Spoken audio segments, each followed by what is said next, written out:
hammani o'zingizga o'xshatgan edingiz-a? Endi holatingizni qarang. Hammaga yordam berib, bor mehringizni berib, qo'lingizdan kelgan hamma narsani qildingiz, lekin o'zingizga kerakli bo'lgan vaqtida hech kim qolmadi oldingizda. Yolg'iz o'zingiz qolib ketdingiz.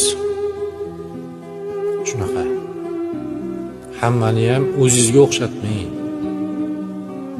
O'zingizga o'xshatmang.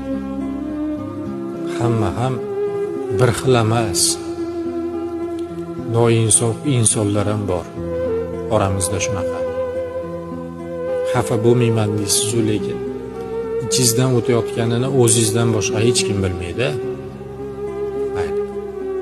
Endi hech kim bilishi shart emas.